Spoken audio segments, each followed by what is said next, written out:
On Sunday night, March 29th, 2009, 48-year-old Valerie Looney pulled a fresh hot pizza from an oven at Pizza Plus, a busy restaurant in a small mountain town in Tazewell County, Virginia. Valerie slid the pizza onto a serving tray and then walked around the front counter and delivered it to a booth filled with local police officers. The officers thanked Valerie by name and then dug into their pizza. Valerie checked on the other diners, who had filled up almost all of the booths inside the restaurant, and then afterward, she headed around the front counter and went back into the kitchen. And there, she saw her husband, Harvey, standing by one of the pizza ovens. Valerie was short with cropped brown hair, and Harvey was a big guy with gray hair and a bushy beard. But despite the huge differences in their physical appearances, everybody who knew them thought they had always looked perfect together. Harvey pointed to the clock hanging on the wall by the oven, and he grinned at his wife. He said it was only a few more hours until their 29th anniversary. Valerie smiled back and then jokingly told Harvey to get back to work. Valerie had been the manager at Pizza Plus for over 10 years, and her husband Harvey had been working for her for the past 7 years. The couple knew a lot of people would shudder at the thought of working alongside their spouse day in and day out, but it was actually what Valerie and Harvey had always wanted. In fact, while other people might dream about, making a ton of money or traveling the world, all Valerie and Harvey ever wanted was just to spend as much time together and also with their son Chris as possible.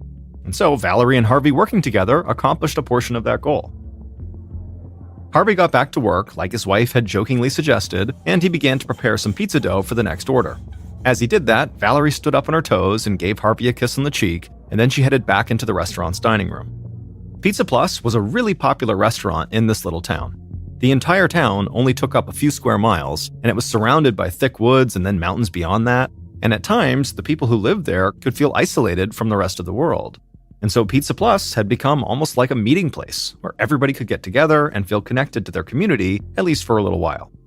And Valerie and Harvey had really embraced that aspect of their work. The two of them always seemed so happy and welcoming to patrons. They wanted their customers to feel like they were hanging out with family when they were there.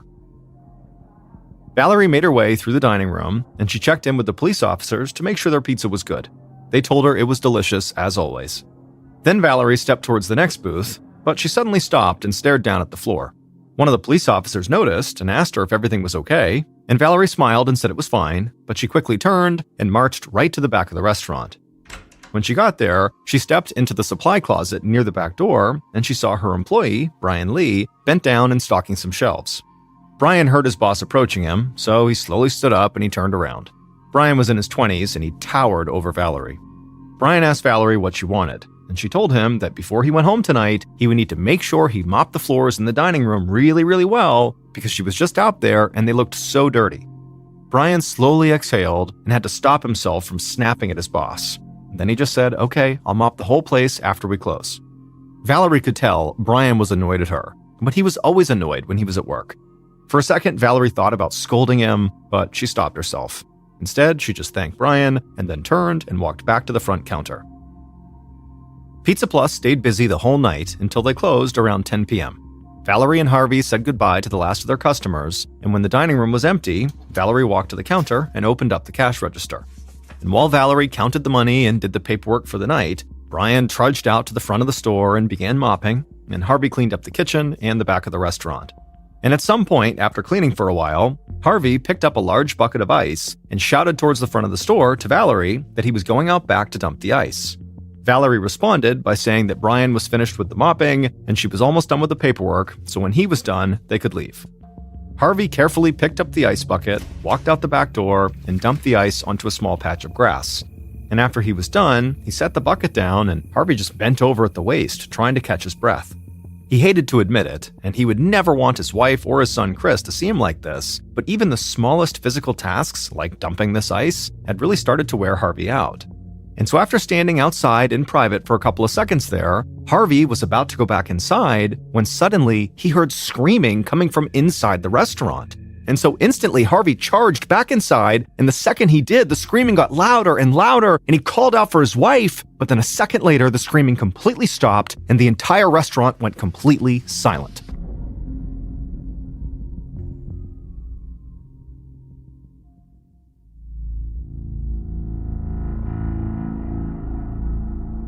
At 8:40 a.m. the following morning, a woman named Mary Fullen walked down the street towards Pizza Plus.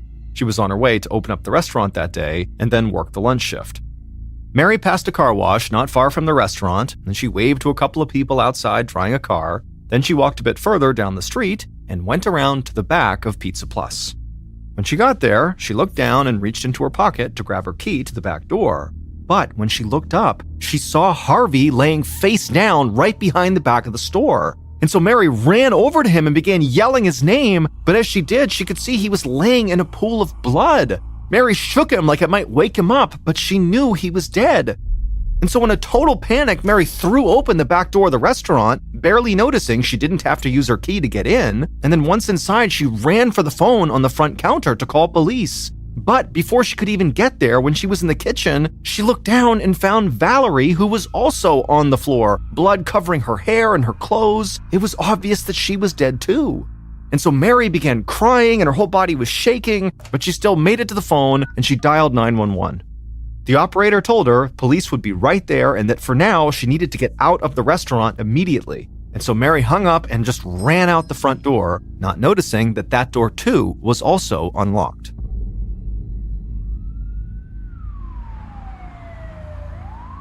A few minutes later, the Tazewell chief of police, David Mills, pulled up in front of the Pizza Plus and just sat there in his car for a minute. When the call had come into the station, Mills and the small group of officers who worked under him couldn't believe it. They all knew Valerie and Harvey really well. In fact, they usually went to Pizza Plus as a group at least a few times a week. Mills looked out his windshield and he saw a couple of officers from the county sheriff's department standing with Mary in front of the restaurant, the woman who had called this in. Mills took a long, deep breath, then stepped out of his car and went up and joined them. All of the officers knew Mary about as well as they knew Valerie and Harvey. Mills could see Mary was a total wreck, and so while he didn't want to press her too hard, he did ask her if she could just fill him in on everything she had seen and heard that morning. Mary told Mills she'd been coming in to open the restaurant when she had found Harvey out back, and then when she ran inside to use the phone, she found Valerie lying on the kitchen floor. Mills told Mary he was so sorry she had to see that, and then he asked her if she had had to use her key to unlock the door when she went inside. Mary looked like she hadn't even thought about this, and then she told Mills and the other officers that were there that actually the back door had been unlocked when she ran in. And also, now that she thought about it, the front door had also been unlocked when she ran back out again. Mills thanked her and then asked her to please wait outside. Then Mills and one of the county officers put on their gloves and walked into the restaurant. The sight of Valerie laying there on the kitchen floor, surrounded by a huge pool of blood, almost knocked Mills back. He had known Valerie for years, and he couldn't remember a single person ever speaking badly about her. It might sound foolish to people outside of the area, but as the manager of the local pizza place, Valerie was a huge part of this community. And sometimes, after a bad day, a good slice of pizza and a great conversation with Valerie could turn everything around. Mills and the county officer went over and knelt down and began to examine Valerie's body, and it was even worse than they thought. Valerie had several horrible wounds on her head and neck. In fact, she had been attacked so violently that she had almost been decapitated. After a moment, Mills and the other officer stepped back from the body, and they both just could not believe what they were looking at. This was not a town where homicides happen very often. And for these two officers, and basically all the officers on site, they had never dealt with anything this gruesome. Mills and the other officer collected themselves, and then Mills noticed that from where he was standing, he could see the front counter. And he noticed at the front counter was the cash register, and the drawer was open, and it appeared to be empty. So Mills's first thought was that somebody had come in to rob the place when Valerie was counting cash and closing for the night. And maybe Valerie put up a fight, and the robber attacked her and killed her. And then obviously at some point after that, Harvey must have gotten involved and gotten attacked and killed too. The investigators headed down a hallway to the back door and they stepped outside. And there, they saw Harvey's body on the ground. He did have one major wound, but it didn't look like the attack on him had been nearly as violent as the one on his wife. Mills knew they still needed to do a thorough sweep of the restaurant, but already just the sight of these two bodies made it clear to him that neither the local police nor the county sheriff had the resources to deal with a case like this on their own. There had not been a recorded robbery homicide in the county in 20 years, and as far as Mills knew, there had actually never been a double homicide in this area, and certainly not one that involved this level of brutality. So Mills grabbed his cell phone and he made a call to the Virginia State Police. And then after the call, he and the other officer went back into the Pizza Plus and began searching the entire restaurant.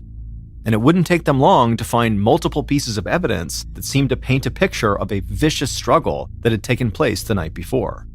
Mills located blood spatter on the pizza ovens not far from Valerie's body, and he saw bloodstains in the sink, like maybe the killer or killers had tried and failed to clean up after themselves. Then Mills heard the other officer calling for him. The officer was standing a few feet away from the pizza ovens, staring at a fire extinguisher that was hanging on the wall. And when Mills joined him and looked at the extinguisher, he saw all these bloodstains on the bottom of it, and so it seemed like the extinguisher had to have been one of the murder weapons. A moment later, the two policemen left the kitchen and headed down towards the hall towards the back door again, where Harvey's body was. They had already searched the area once, but this time they were going to do a more thorough search. And this time they noticed a mop leaning up against the wall next to a bucket. Mills walked over to it and knelt down, and he noticed in the mop head were several pinkish spots that looked like blood. And what struck both investigators about this mop and the bloody fire extinguisher as kind of odd was that after both items had been used, it looked like they had been placed back where they belonged. They just kind of put them back as if nobody would notice.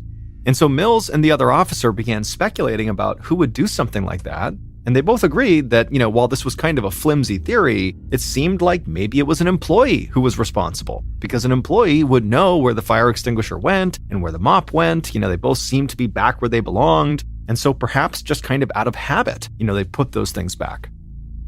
A few minutes later, Mills and the other officer started yet another walk through the restaurant, and as they did, they heard several cars pull up out front. Mills stopped what he was doing and went outside, and there he saw members of the Virginia State Police and a state forensics team heading his way. A man wearing a dark suit extended his hand and introduced himself as Agent John Santola of the Virginia State Police. Mills shook Santola's hand, introduced himself, and said he was glad to have some help. Then Agent Santola and the forensics team walked inside the restaurant to take blood samples and look for other possible DNA samples, and as Mills stood there outside, something suddenly hit him. He would now have to go tell Valerie and Harvey's son, Chris, that his parents were dead.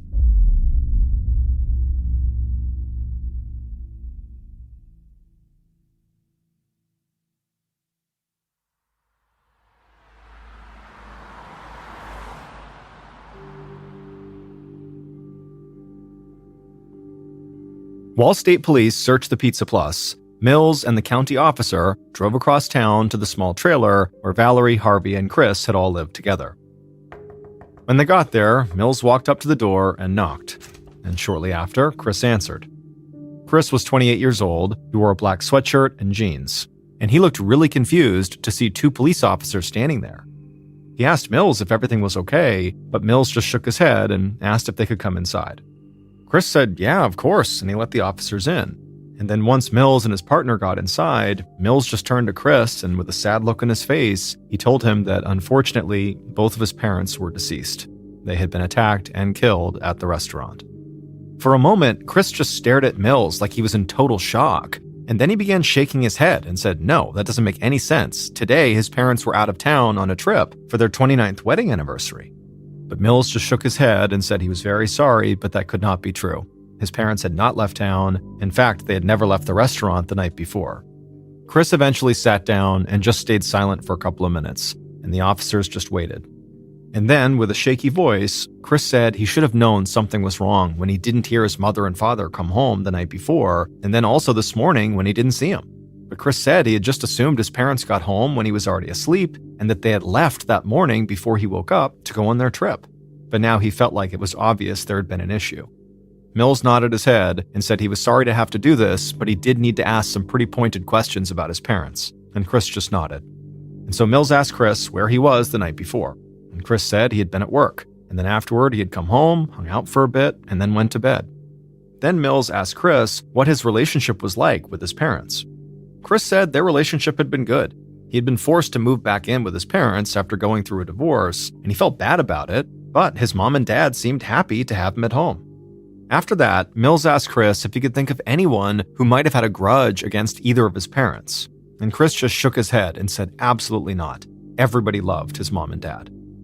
Mills knew this was actually pretty much the truth. I mean, Harvey and Valerie were beloved in this town, so he wasn't surprised their son couldn't think of anyone. Mills said how sorry he was for Chris's loss, and he promised the police would do everything they could to get the person who had killed his parents. Then Mills and the other officer turned to leave, but then Chris told them to hold on for a second. Mills turned around, and Chris asked him if a guy named Brian Lee had been working with his parents the night before. Mills admitted they had not gotten that far yet, but he asked Chris why would it matter if Brian in particular had been working. Chris just said his mom complained a lot about Brian and often got into arguments with him whenever they were working together. Mills thanked Chris for the information and said they'd be in touch, and then he and the other officer walked outside, got in the car, and headed back to the crime scene. And on the way, Mills called into the station and asked them to get in touch with Brian Lee. On March 31st, so 2 days after Valerie and Harvey's murders, Police Chief Mills and Agent Santola met Brian Lee as he walked into the local police station. Brian was young and very tall, and he already looked like he wanted to turn around and make a run for it. The news about the murders had spread through town almost as soon as cop cars started pulling up to the Pizza Plus, so Brian knew exactly why he'd been brought in. Mills and Santola led Brian to a small interview room, and inside was a table and chairs. Brian sat down on one side, Mills and Santola sat down on the other. And pretty much right away, what investigators noticed was Brian just could not sit still. And then, before the interview really even got going, Brian said something that totally threw off Mills and Santola. Brian wanted to know how much cash the killer had taken from the register. Now, nobody had told Brian that the register had been robbed, but the investigators knew this news could have gotten out pretty easily. Still, they were surprised that Brian's first question, when two people he worked closely with had been murdered, was about the money in the register. Agent Santola said they couldn't discuss those details with Brian. And then after that, he asked Brian to please talk them through the last time he had seen Valerie and Harvey. Brian said he'd been working with the couple on the night they were killed, and the place had been pretty busy. Then, once they closed, he said he mopped the whole restaurant, just like Valerie had told him to do, and then after that, he clocked out and he left. Now, right away, the mop stood out to Mills because they had found blood on the head of the mop. And so Mills, as discreetly as he could, asked Brian where he left the mop when he left. And Brian quickly said he left it close to the back door, where it was supposed to go. Mills followed up this question by asking if anybody else was still at the restaurant when he had left. Brian seemed confused, and he said, yeah, of course, Valerie and Harvey were still there. Valerie was doing paperwork, and Harvey was waiting for her to finish. After he said this, Santola just stared across the table at Brian, not saying anything, and this seemed to really make Brian uncomfortable. But Santola was not actually trying to intimidate this kid or anything, he was just trying to size him up to see if he fit the profile of the murderer. Brian was young and certainly looked strong enough and big enough to overpower the older married couple, but Valerie's murder had been so violent, so gruesome, that Santola really believed the killer had to have been harboring some deep anger against her. This just didn't seem like a crime that could be committed by a stranger.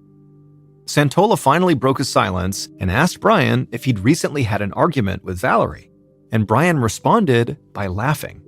Santola and Mills looked at each other confused. This was not the response either of them had expected. But then Brian explained and said that he and Valerie had a whole bunch of arguments all the time, because in his opinion, Valerie was a really tough manager and she was always riding him at work. And sometimes he just didn't want to put up with it, and so he snapped back at her and they'd get into these arguments. But then Brian noticed the investigator's reaction to his laughing, and he quickly stopped laughing and got a much more serious look on his face. And then he clarified by saying that, he might not have liked Valerie as a boss, but he would never hurt her. That was crazy. A lot of people don't like their bosses, but they don't kill them. Santola and Mills would follow up with a few more questions, and then eventually they would tell Brian he could leave. But as soon as he was gone, they both agreed that Brian was definitely a primary suspect. Over the following days, local, county, and state investigators looked further into Brian's background. And as they did that, they waited for results from tests that the crime lab was running on the blood samples that had been found at the crime scene. But while they waited, Santola and Mills did not want to overlook any possibilities. They both believed the most likely killer was somebody who worked at Pizza Plus, even if it turned out not to be Brian. So they went ahead and met with every single current employee. But when they spoke to Mary, the employee who had actually found the two bodies and called 911, she said she thought there might be another possibility. She said the car wash that was right by Pizza Plus was one of the main spots in town where people bought and sold drugs. And Mary said some of these buyers and dealers, who were pretty easy to spot, came into the pizza place quite often. And she said one of those people in particular, a guy named Homer, was really creepy. In fact, Mary and Valerie talked about how creepy Homer was. Mills got some information about Homer from Mary and then thanked her for the help. Now, Mills knew there had always been issues with drugs around that car wash, but these were not big-time drug dealers or anything. And so the idea that one of them had been crazed enough to rob the Pizza Plus and brutally murder 2 people inside seemed far-fetched. But still, Mary had said Valerie had been creeped out by this Homer guy, and so Mills and Santola couldn't ignore that. The investigators would track Homer down at the car wash, and at first glance, he really wasn't scary or angry or creepy or anything. He was just really quiet-seeming. Santola asked Homer if he had recently spoken to Valerie or Harvey, and Homer would say he had seen both of them at Pizza Plus on the night they died, but he had not spoken to either of them. But Mills quickly jumped in and said that didn't make sense, because if Homer really went into the restaurant that night, he definitely would have talked to one or both of them when he was ordering or getting his food. But Homer shook his head and said he actually didn't go inside the restaurant. He said he had just sat in his car in the Pizza Plus parking lot, and then through the window, he had seen Valerie, Harvey, and all the other patrons and employees inside the restaurant. Mills was confused and asked Homer, wait a minute, you just sat in the parking lot watching people eat pizza? And Homer, whose expression was totally neutral, just nodded and said, yeah. And then he said after a few minutes of sitting there watching people eat, he drove home. Santola and Mills didn't know what to make of Homer. I mean, they tried to ask him questions to figure out why he was doing that and did he do this often, but really Homer didn't offer much of anything. He just seemed incredibly creepy. And so eventually, when the investigators left because they weren't getting anywhere talking to Homer, they got in their car and they're both like, wait, who is this guy? Was he a stalker? Is he casing the place so we could rob it later? Or is he just kind of strange and lonely? But whatever the answers were, the investigators now had another viable suspect. In addition to the Pizza Plus employee, Brian, they now had Homer. And they held out hope that when all the forensics evidence came back, it would point to one of them.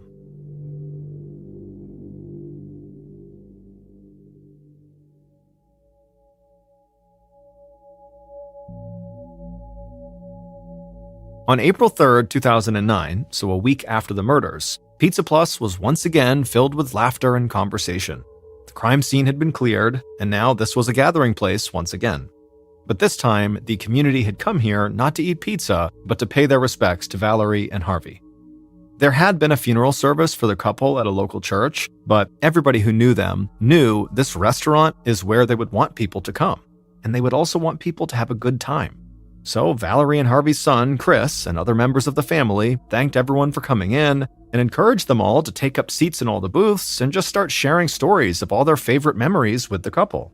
And so over the course of the day, several local and county police officers came by the restaurant. Now, it's actually common for police to attend funerals of murder victims, basically to study the actions of people who were close to the victim, to look for suspects, but that was not why most of the cops were here today. So many of them had spent several nights a week in Pizza Plus, eating pizza and chatting with Valerie and Harvey. It was part of their routine. And so the officers were here to honor their memories, same as everybody else. In the days and weeks that followed the funeral and that memorial service inside of the restaurant, investigators continued to pursue 2 different theories. The first theory was that Brian, or another Pizza Plus employee, had some issue with Valerie or Harvey or both, and they carried out the murders as a result of that. The other theory was Homer, the man who had watched Valerie through the window from the parking lot, who also was involved in drugs, could have killed Valerie and Harvey because he was robbing the place for drug money. Or maybe he killed them for, some other motive that had not been discovered yet. And so police interviewed and re-interviewed everybody working at Pizza Plus, and they also expanded their search to include former employees. And simultaneously, they looked into people who were associated with Homer. But none of these interviews really led anywhere. And to make things worse for investigators, the test results from the crime lab came back as inconclusive. The forensics team had identified the victim's blood in the restaurant, but they could not find clear DNA samples pointing to anybody else. Eventually, Agent Santola got called away from the case to work on other state police business, and the case really began to weigh even heavier on Police Chief Mills, who now was basically running the investigation on his own. And pretty quickly, Mills began to lose sleep over this case. He felt like his team was always so close to solving the crime, but no new concrete evidence ever appeared, and so they never had enough to pin the murder on any of their suspects. Months and months went by, and then years went by, and still Mills could not figure out who killed Valerie and Harvey. And then eventually, when still this case had not been solved, Mills retired. And so with Mills gone and no new leads coming in, this double homicide became the only cold case in Tazewell County. And so family and friends had all but given up on the chance that Valerie and Harvey's killer would ever be brought to justice. But then, years after the murders, a new police chief and a new county sheriff decided that reopening and solving this cold case had to be their top priority. And they made a decision that would finally crack the whole thing wide open. On February 13, 2013, almost 4 years after Valerie and Harvey's murder, a man named Rich Byington walked into the Tazewell County Sheriff's Department. Rich looked like an average middle-aged guy in a golf shirt and khaki pants, but he just so happened to be one of the most effective interrogators in the entire United States. Rich was so good, he actually taught other members of law enforcement how to interrogate, and he taught a very specific form of interrogation. It was known as the Reed technique. The new sheriff and one of his deputies met Rich as he walked into the building. The sheriff thanked him for coming in, and Rich said he was happy to help. Rich had spent the last several weeks going over the cold case and talking with past and present law enforcement officers who had worked on it. And Rich, like the sheriff, knew that these officers were smart, dedicated, and hardworking, but none of them had had any real experience interrogating murder suspects until the murders of Valerie and Harvey. And Rich believed that employing the right interrogation tactics with this case would make all the difference. He felt like he just needed a chance to sit down face to face with one of these potential killers. The deputy led Rich into an interview room, and both men would sit down on the other side of a table from one of the major suspects in the case. And not long after that, Rich began his interrogation. Among other things, the Reed technique creates a high-pressure environment for the person being interviewed, and it combines this pressure with words and acts of sympathy shown towards the suspect. And so Rich, who was famous for using the Reed technique, began using it during this interview. And throughout the interview, as planned, the suspect could never really seem to get their footing, and every time they started to look comfortable, Rich would throw a question at them or made an outright accusation that sent the suspect back into a panic. Hours went by, and the deputy could not believe that Rich just never seemed to tire. He just kept going, wearing the suspect down, and then making the suspect believe the police were really on their side, over and over and over again. And then finally, well into this interview, in this totally calm, caring voice, Rich laid out to the suspect what he believed had actually happened to Valerie and Harvey. And the Reed technique must have worked, because as Rich spoke, this suspect, who police had interviewed multiple times over the course of several years, finally broke down and confessed to everything. By the time Rich left the sheriff's department, investigators finally knew who had murdered Valerie and Harvey Looney.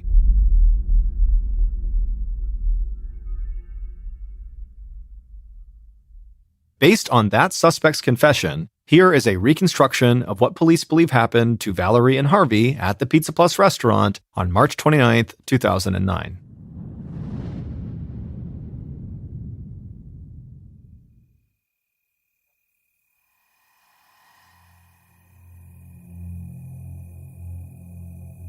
That night, around 10:30 p.m., the killer walked across the Pizza Plus dining room towards the front counter. There, they saw Valerie, bent over the register, counting out the cash. The killer cleared their throat to get Valerie's attention, and Valerie looked up, at which point the killer asked her a question. And when she answered, the killer started shouting at Valerie, but Valerie wasn't intimidated. She shouted right back, and soon the two of them were having a full-blown fight right there in the middle of the restaurant. And at some point, the killer got so mad and so frustrated that they rushed at Valerie, and Valerie screamed and tried to run away, but the killer chased her into the kitchen and grabbed her with one hand, then picked up a large knife with the other. Valerie struggled and fought, but she couldn't break free, and the killer raised the knife and slit Valerie's throat. Valerie fell to the floor, bleeding profusely, and the killer just dropped the knife.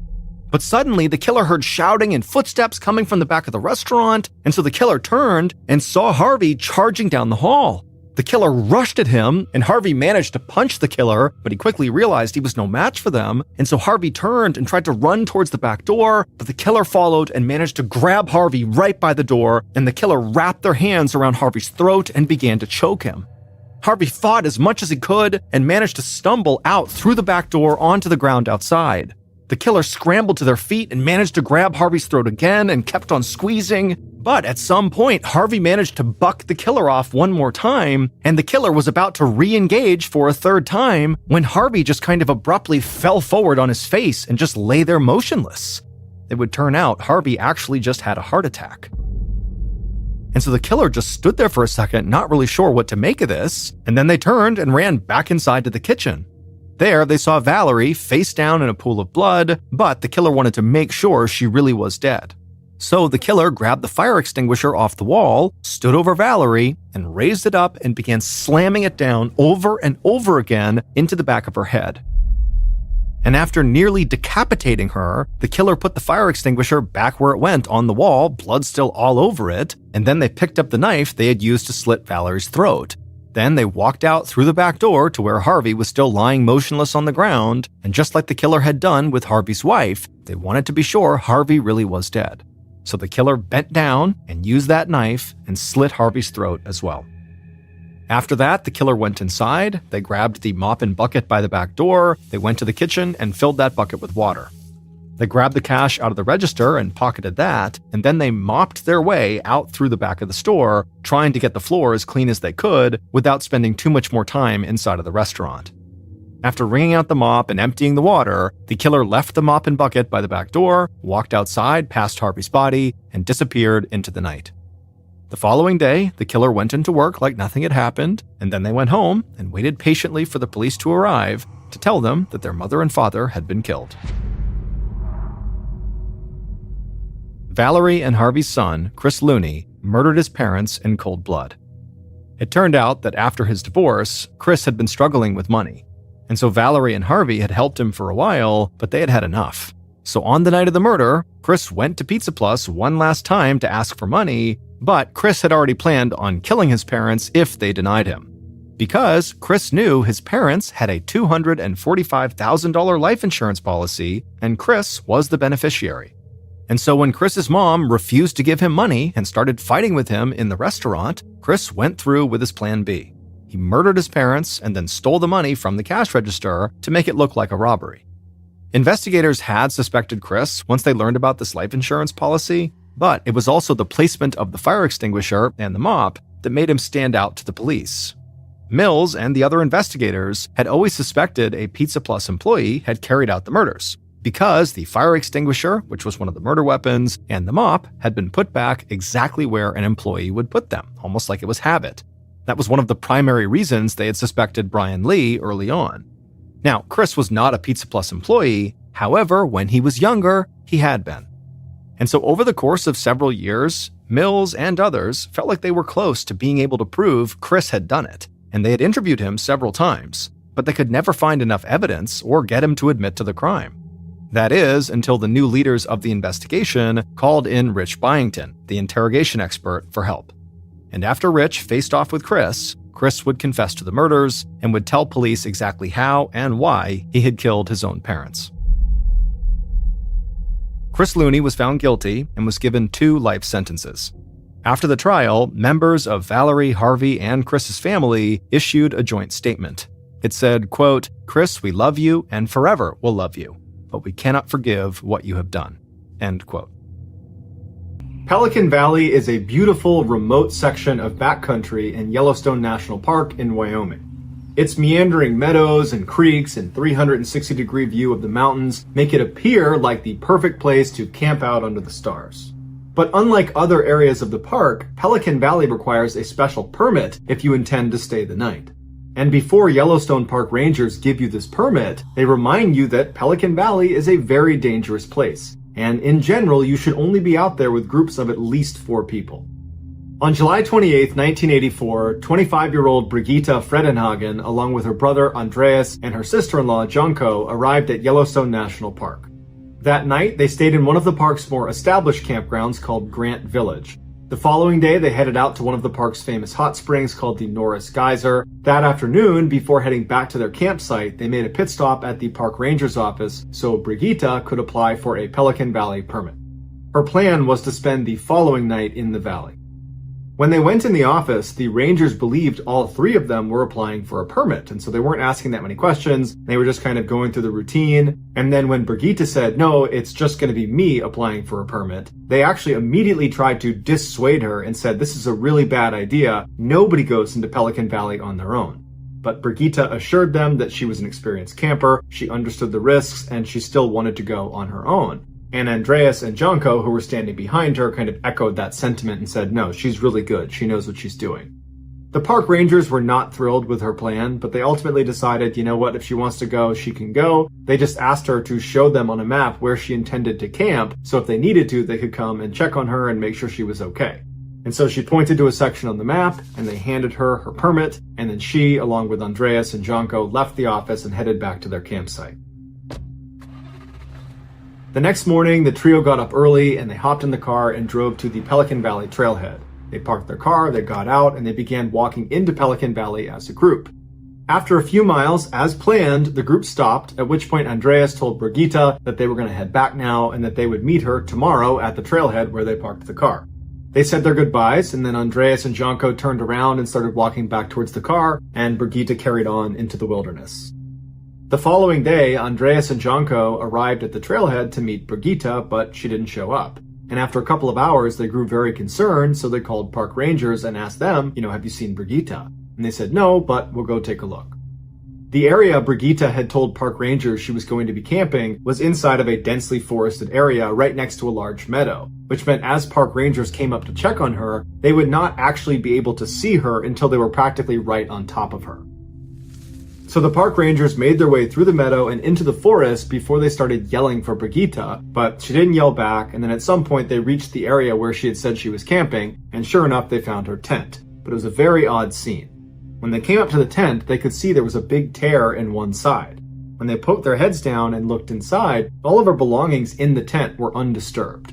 There was a foam sleeping mat right in the middle, and then to the right of the mat was a flashlight that had been turned off. On the left side of the pad was a tape player with headphones that she must have been listening to before bed. It had been left on until the batteries ran out. At the foot of the pad was her backpack, inside of which were all of her clothes that had been neatly packed inside of Ziploc bags to mask her scent. Also in the pack was a wilderness survival guide with a page flipped down that was a diagram of how to string your food up into the trees so no animals can get to it. The rangers looked around the backside of the tent about 2 meters away, and they found her sleeping bag perfectly flat on the ground as if it had been laid out to dry in the sun. But upon closer inspection, they found it had 2 puncture marks, one that was up near the neck of the bag and the other that was near the torso, but there was no blood on the bag. At this point, rangers started to speculate that this could have been an animal attack, but they were confused at the general tidiness of the scene. Typically, when an animal attacks a person, it looks like a bomb went off in the area where the attack occurred, and this campsite was very, very neat. As the rangers continued to walk around the campsite looking for clues and yelling out for Brigitte, they found a barely discernible drag tail a couple of meters away from the sleeping bag that was leading west into the forest and up a hill. And so the rangers started following this trail, and they got about 20 meters away from the camp when they discovered Brigitte's cooler lying on the ground on its side, and whatever food had been in there was now gone. There was some string laying next to it, so it looked like it had been strung up in the trees, but someone or something had gotten it down. From the cooler, the rangers continue walking along this drag trail another 20 meters or so up a hill where they discover a woman's sweater on the ground that's been torn up and there's blood on it. So at this point, the rangers get their rifles up and they keep walking another 40 meters up and over the hill down into this clearing in the woods where they find Brigitte, or what was left of her. No one knows exactly what happened to Brigitte, but the theory based on physical evidence is this. After setting up her campsite, Brigitte climbed inside of her tent, got inside of her sleeping bag, and then put her headphones on to listen to music. A little while later, a male grizzly bear discovered Brigitte's cooler strung up in the trees about 20 meters away. And apparently, Brigitte did not string it high enough because the bear was able to reach up and pull it down. After the bear ate the food inside of the cooler, it was still hungry, so it began looking around the area for more to eat. It's believed this bear was so accustomed to human traffic in the area that when he stumbled across Brigida's tent, he wasn't scared. In fact, he thought, there's food inside of there. There's people I can eat. So this bear quietly lumbers over to the side of the tent. It reaches up and cuts the nylon with its paw. Then it puts its head inside and bites down on Brigida's skull and begins dragging her away. There was no sign of a struggle in or near the tent, indicating that Brigida was most likely asleep, or maybe she just could not hear the bear because she still had her headphones in. She was dragged 80 meters by her skull to that clearing where she was consumed. An attack like this is exactly the reason why Pelican Bay is considered so dangerous, because it's full of grizzly bears. And even though grizzly attacks on humans are incredibly rare, most people do not understand just how horrific they are when they do occur. Grizzly bears don't really try to kill their prey before they eat them. Instead, they focus on pinning them down and then getting them under their body weight so they can't go anywhere, at which point they can eat them at a leisurely pace. Some say grizzlies actually prefer to eat their prey while they're still living, which is why so often in grizzly attacks you see the arms and legs eaten first and then the head and torso. This is a method that keeps the victim alive a little bit longer. Unfortunately, there was so little left of Brigida that investigators could not pinpoint a time of death. However, because this bear broke normal behavior and intentionally targeted a human, there's a good chance he savored that meal.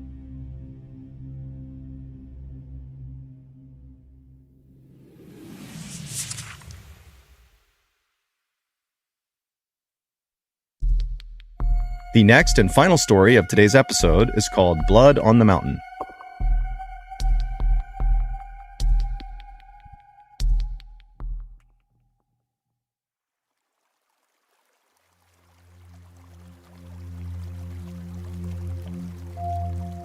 On the afternoon of May 6, 2008, a 54-year-old man called Ricky Williams stood on the riverbank casting out his line into the waters of Dismal Creek in western Virginia. Ricky was hoping to get lucky and catch some trout, but he'd been out here fishing for 30 minutes so far, and there were no bites. Normally, Ricky wouldn't care, because he loved just fishing for hours and hours at a time. But today, he and his dog, who was right with him, were really hungry, because they'd been out in these woods camping for several weeks now, and their food supply was finally dwindling down to the end. And so if they didn't catch any fish today, they might not eat. Now, for context, where Ricky was fishing, Dismal Creek, despite its bleak name, it was actually a beautiful, secluded spot on top of a mountain that was on the Appalachian Trail. The Appalachian Trail is a very famous 2,200-mile-long trail that runs up and down the east coast of the United States. And why that is relevant is because there's this special code for people that hike on the Appalachian Trail. And the code, which all hikers know, is basically if you come across another hiker on the Appalachian Trail, it is your responsibility to help them if they need help. And it is their responsibility to help you if you need help. So it's this community of hikers that are always looking to help each other. And so Ricky was very aware of this code on the Appalachian Trail, and he was secretly hoping, as he cast his line over and over again and didn't get any bites, that a hiker or a group of hikers might come by this area, and maybe they would see him and come down and learn that he needed food, and they might just give him some of their food. But another half hour passed and no hikers came by, and still Ricky could not catch any fish. But then suddenly, Ricky's dog, who was right next to him, began to whine and kind of began shifting around like it was sensing a predator in the area or something. But as Ricky was trying to calm his dog down, he began to hear a voice in the woods right behind him. Somebody was moving towards him. And when Ricky heard this voice, on the one hand, he was pretty excited because maybe this is a hiker who can give him some food. But on the other hand, Ricky couldn't help but feel really uneasy. Now, you need to understand that Ricky was an older guy, he was kind of frail, and over the past few weeks that he'd been camping with his dog, as his food supply had run down, he had become skinnier and skinnier and skinnier, and so he really did not pose any sort of threat to anybody. He's like this weak older man. Now, generally speaking, the Appalachian Trail was a very safe place. But over the last few decades, there had actually been several murders that took place on the Appalachian Trail. And in fact, one of those killings took place less than 2 miles away from where Ricky was fishing with his dog. And in that double homicide, a very well-known killer named Randall Lee Smith had stabbed and shot to death 2 hikers. And so while Ricky was really looking for help from fellow hikers, at the same time, he couldn't help but feel somewhat apprehensive. Because again, Ricky was like this small, frail guy, and Ricky was well aware of these murders, and he was well aware of the fact that he was super close to one of the murder sites. And so Ricky was totally on edge as he's listening to this male voice get closer and closer. And then finally, this man in his early 30s steps out from the tree line and he looks over and he sees Ricky. And for a second, the two men just kind of look at each other. But then this guy just grinned at Ricky and said, "Hey, how you doing?" And immediately Ricky felt relieved because he could tell just from looking at this guy that very likely he was not a threat. The man introduced himself as Scott Johnston, and he told Ricky he was actually camping in the area with a friend of his, and they were out here fishing, just like Ricky. And Ricky pretty much immediately said, "Oh, great, nice to meet you. Do you have any food for me?"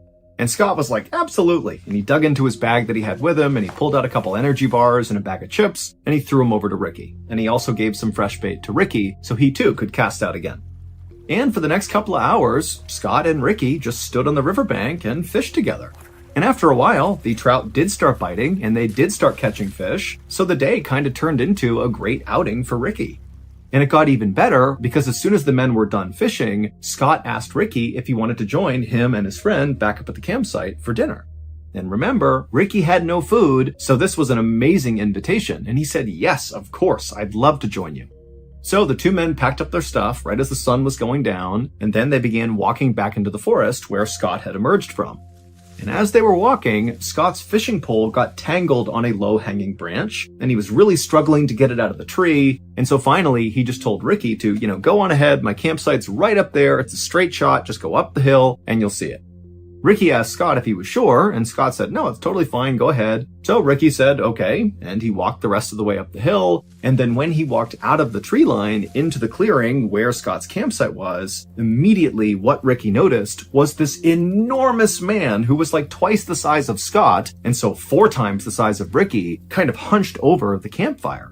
And this huge man, who presumably was Scott's friend, he heard Ricky walk into the circle. And remember, it's nighttime and they're kind of in the middle of nowhere. And so this guy, he turns his head around and sees this strange man just standing there, and Scott's nowhere to be found. And so this guy, he grabs a club, like a piece of wood, and he looks at Ricky kind of menacingly, like, "What are you doing here?"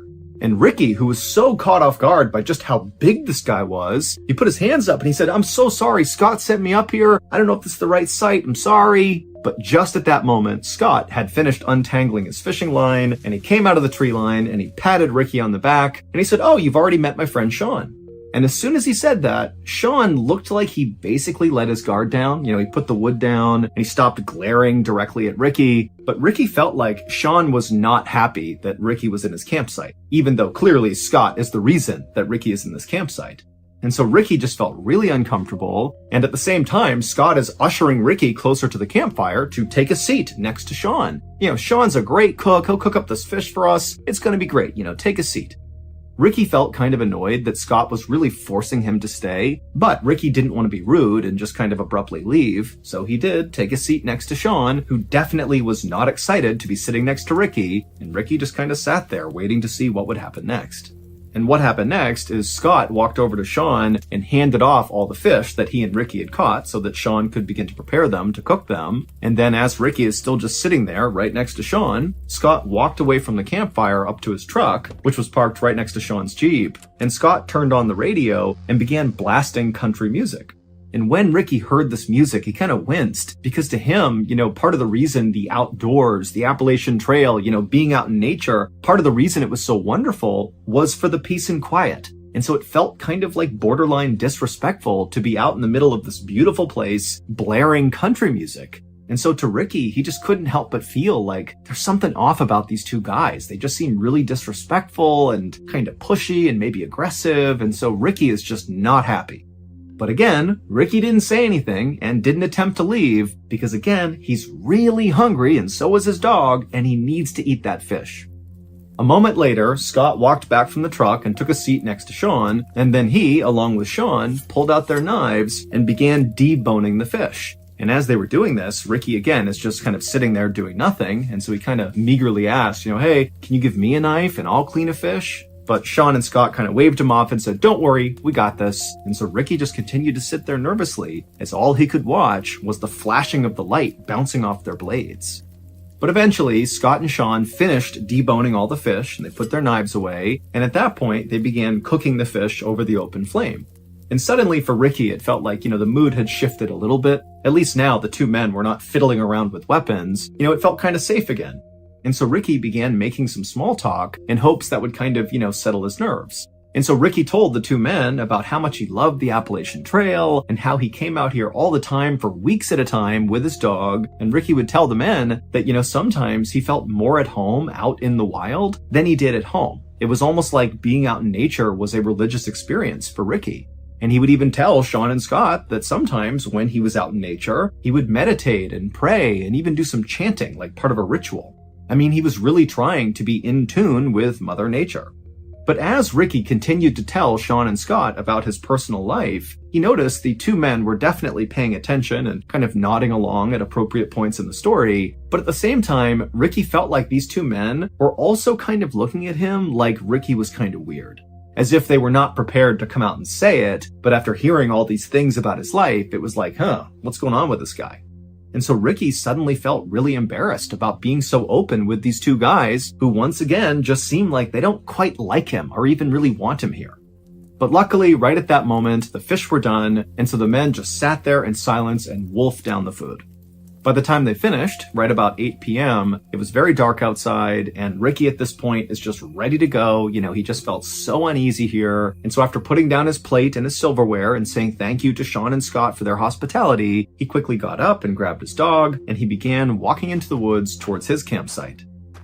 But after Ricky and his dog had walked maybe 10 or 15 feet away from this campsite, two things happened in rapid succession. Number one, Ricky suddenly stopped and turned around and looked back at the campsite. And number two, right as he did this, there was this enormous bang sound, like a small explosion that echoed through the forest.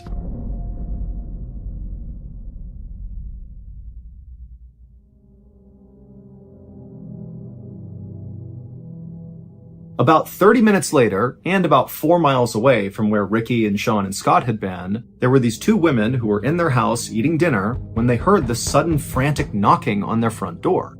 Now, these women live in a very isolated part of the country, and so the women were very concerned. One of them rushed over to the phone just to be ready to call the police, while the other very carefully made their way towards the front of the house, and they kind of peered out the window, but they couldn't see anything outside. It was too dark. And so they went to their door, which was still getting pounded on by whoever was out there. And the woman, she unlocked the door and she opened it just a crack. And what she saw nearly made her faint.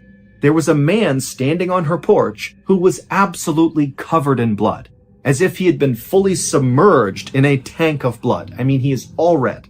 And the man had his hand over his neck. And the woman who opened the door, she looked at him and she saw that there was this rhythmic pulsing of blood pumping out of his neck that was in time with his heart. This man is clearly bleeding to death. And so the woman, she screamed for the other woman to please call 911. We have someone who's dying here. And so she began calling 911. And then the man on the porch just said, please help me. And then he said something about Dismal Creek. And then he collapsed. And this was so shocking for the woman who had opened the door that she just stood there staring, having no idea what to do. But then she happened to look up and she noticed there was a Jeep that was idling out on the road in front of her house that she hadn't even registered until now. And so either this guy got dropped off or he drove that Jeep. But before she could even begin to understand what had just happened, an ambulance and a whole bunch of police cars came screaming up and parked in front of her house. And then the medics got out, they rushed up, and they grabbed the bleeding man, and they put him in the ambulance, and they rushed him off. Meanwhile, not far from the house, police officers were speeding towards Dismal Creek, because when the women called 911, they said, this guy who's shown up on the porch bleeding said something about Dismal Creek, but they had no idea what it was about. And so instead of trying to wait to figure out what was even going on, police had basically said, let's just go to Dismal Creek and look around and see if we can figure out, why someone would leave that area and show up at this house covered in blood. But as the police were making their way up this winding mountain road, they saw a truck bombing down the road coming straight at them. And the truck, they initially hit their brakes and did kind of attempt to get out of the way of the police cars. But after this truck had basically come to a stop, the driver of the truck just hit the gas all over again, and they veered wildly off the side of the road into an embankment, and they crashed and flipped several times and then came to a stop. And the police officers who had veered to the side of the road to avoid getting hit by this truck, they just watched this happen, and they couldn't understand why the driver had gunned it again after stopping and then seemingly intentionally drove off the road. It almost seemed like the driver was trying to crash. And so the police, they got out of their car and they approached the wrecked truck with their guns drawn. But when they looked into the vehicle, they saw there was a single occupant, the driver, and he was still somehow alive. So the police got him out of the vehicle and they called an ambulance, but they actually sent an officer with the ambulance to escort them because the police were actually pretty suspicious of this truck driver. Because remember, they were going up that road to get to Dismal Creek to see what had happened there that would lead to another man showing up on somebody's doorstep in the middle of the night covered in blood. And now they have this truck driver who looks like he's speeding away from Dismal Creek, who crashes his truck. I mean, there was no clear connection between the truck crash and the bloody guy, but the police were suspicious that they had to be connected. So they sent the officer to the hospital as well. About 30 minutes after the truck crash, the police left the scene and continued the rest of the way up the road to Dismal Creek. And once they got up there, the police fanned out all across the area and just began looking for anything. Just any clue that might explain what the heck happened here, if anything happened at Dismal Creek at all. And pretty quickly, the police actually did find something unique. In the middle of the Dismal Creek area, they found a campsite. But it was not the campsite where Sean and Scott were staying, where Ricky had gone and shared dinner with them. This was a different campsite. And not long after searching this other campsite, police concluded that whoever was staying here did not seem like they were mentally well. This seems like a mentally unstable and potentially dangerous person lives here. So the campsite was really simple. It was just a tent and a campfire. But when the police lifted up the flap and looked inside the tent, they found a collection of 30 knives along with a police scanner that basically picked up police radio chatter in the area, so you could listen to a scanner and basically know what the police were doing in your area. There were also all these weird piles of clothing. Some were for kids, some were for adults, some were for men, some were for women. There were piles of eyeglasses, and there were 8 pairs of women's underwear. And then also there was a map of the Appalachian Trail inside of this tent, and all over this map along the trail were all these spots that were circled, but there was no information about what these circles meant. However, one of the places that was circled was Dismal Creek. And then next to the map was a radio, and inside the radio was a cassette. And so the police just hit play, and immediately what they heard totally creeped them out. Because the tape sounded like some kind of satanic ritual. It was basically this one man's voice just kind of howling and chanting over and over again. But by far, the most shocking thing that was found inside of that tent was a single piece of paper. And this piece of paper was a birth certificate, and the name on the birth certificate was a name that basically all police in this area knew, and in fact, anybody living in or around the Appalachian Trail definitely would know this name. And the identity of this person, the name on the birth certificate, was the key to putting together all these seemingly disconnected events that had happened on this night. From the explosion when Ricky walked away from the fire, to the bloody man at the house, to the truck crash, they were all connected through this single person.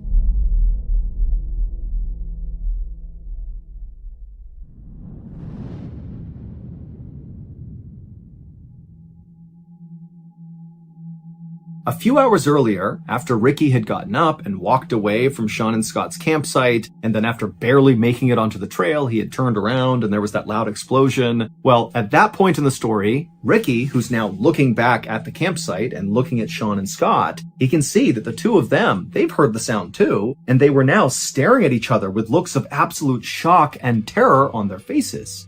But then Ricky watched as Sean reached up and touched his face, and he put his hand out in front of his face and it was covered in red. And the reason for that was because Sean had just been shot in the face, because that loud explosion was the sound of Ricky shooting his gun at Sean. And as Sean and Scott stood there staring at each other in absolute disbelief, Ricky, who's still in the tree line, ran towards the fire and just kept on shooting. And so Sean, at this point, as he sees Ricky coming into the campsite, he stands up and kind of staggers back and falls on the ground. But Scott, who's not hurt at this point, he just gets up and starts running away from the campsite. And Ricky turns his attention towards Scott and he shoots at him and he hits him straight in the neck and also in the back. But somehow Scott just kept on running despite these horrible wounds. And so Ricky watched as Scott disappeared into the woods. And then Ricky turned back to Sean, who's laying on the ground and can't go anywhere. He's been shot in the face. And Ricky just casually raised his gun and shot Sean right in the chest. But amazingly, Sean, after getting shot this second time, it created what must have been the most extreme adrenaline rush ever, because he jumped up to his feet and right in front of his attacker, he just turned and sprinted to his Jeep. He hopped inside, fired it up, and just sped away as fast as he could. And when Sean flipped on his headlights and turned a corner after getting away from the campsite, he looked down the road and he actually saw his buddy, Scott, who had run away first, come tumbling out of the woods onto the road. And so Sean, who's gravely injured, drives over next to Scott and he stops the Jeep long enough for Scott to climb inside, and they shut the door and they speed their way towards the nearest help, which happened to be that house where those two women lived. And so it was Scott, who looked like he was drenched in blood, who knocked on the women's door. Sean was down in the Jeep out on the road, but he was just too weak to get out and come up to the door as well. But when the ambulance and police arrived, they would find not only Scott up on the porch, but also Sean in the Jeep, and both men would be taken to the hospital via helicopter. And then as for the man who was driving the truck down the road away from Dismal Creek, who then crashed right in front of the police, well, the driver of that truck was Ricky Williams. However, that was not his real name. There was no Ricky Williams. That was the name he just used. His real name, which was on the birth certificate that police found in that other campsite inside of the tent, was Randall Lee Smith. The same infamous Randall Lee Smith who had murdered those two hikers not far from Dismal Creek. That double homicide had happened in 1981, and Randall was caught and convicted. But he was paroled 15 years later in 1996 for good behavior. And for 10 years after that, Randall lived with his mother and he wore this electronic bracelet and, he followed the rules.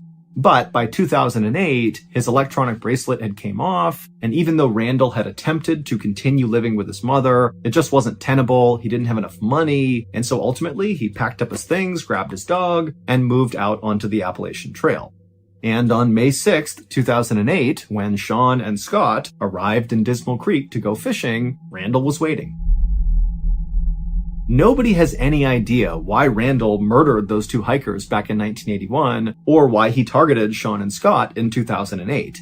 All we know is that Randall Lee Smith was very mentally unwell and very likely viewed the Appalachian Trail as like his sacred place. This is his home. This is the place he loves more than anything. And so maybe, he felt like Sean and Scott had somehow disrespected the Appalachian Trail, and that was enough to attack them. Now, we know Sean and Scott did not do anything intentionally disrespectful to Randall because, amazingly, Sean and Scott survived this attack. And they would say that when they saw Randall, they just felt bad for him. They thought he was like this alcoholic drifter who didn't have a home of his own, and so he was just living out in the woods on the Appalachian Trail.